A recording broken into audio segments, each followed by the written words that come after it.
BJP കൊട്ടിഘോഷിച്ച് നടത്തിയ ഒരു ഉദ്ഘാടനമാണ് രാമക്ഷേത്ര പ്രതിഷ്ഠ.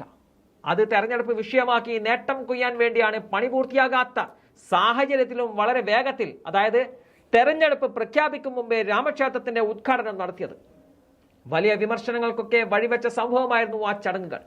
പ്രതിപക്ഷത്തെ 28 പാർട്ടികൾ ആ ചടങ്ങ് ബഹിഷ്കരിച്ചിരുന്നു. എന്നാൽ രാമക്ഷേത്രം തുറന്നു കൊടുത്തതിനു ശേഷം ജനങ്ങളുടെ ഒഴുക്കാണ് അയോധ്യയിലേക്ക് എന്നതാണ് BJP അവകാശപ്പെടുന്നത്. അതൊക്കെ പൊളിച്ചെടുക്കുകയാണ് തൃണമൂൽ കോൺഗ്രസ് നേതാവായ ശത്രുഘ്ന സിൻഹ. അയോധ്യയിലെ രാമക്ഷേത്രം സന്ദർശിക്കുന്നവരുടെ എണ്ണം കുത്തനെ കുറഞ്ഞതായി തൃണമൂൽ കോൺഗ്രസ് നേതാവും ബോളിവുഡ് നടനുമായ ശത്രുഘ്നൻ സിൻഹ പറയുന്നുണ്ട്.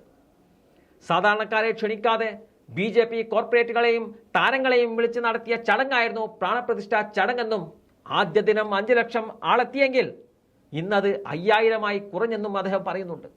ബംഗാളിലെ അസൻസോളിലെ പൊതുപരിപാടിയിൽ സംസാരിക്കുമ്പോഴായിരുന്നു അദ്ദേഹത്തിന്റെ പരാമർശങ്ങൾ. വളരെ ദുഃഖത്തോടെയാണ് ഇത് പറയുന്നത്. രാമക്ഷേത്രത്തിന്റെ വലിയ പ്രചരണത്തിന് ശേഷം ആദ്യ ദിനം ഏകദേശം 5 ലക്ഷം പേരാണ് അവിടെ എത്തിയത്. വലിയ കോർപ്പറേറ്റുകളെയും താരങ്ങളെയും വിളിച്ചു. എന്നാൽ ഒരു സാധാരണക്കാരനെ പോലും ക്ഷണിച്ചില്ല.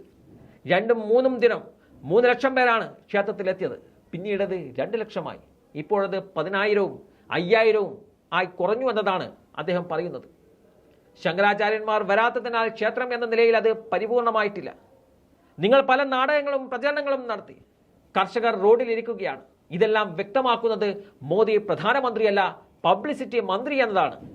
നിങ്ങൾ മതപ്രഭാഷണം നടത്തിക്കൊണ്ടിരുന്നാൽ എപ്പോഴാണ് പണിയെടുക്കുക എന്നും സിൻഹ ചോദിക്കുന്നുണ്ട്. യഥാർത്ഥത്തിൽ സിൻഹ പറഞ്ഞതിൽ തെറ്റില്ല എന്ന് വേണം കരുതാൻ.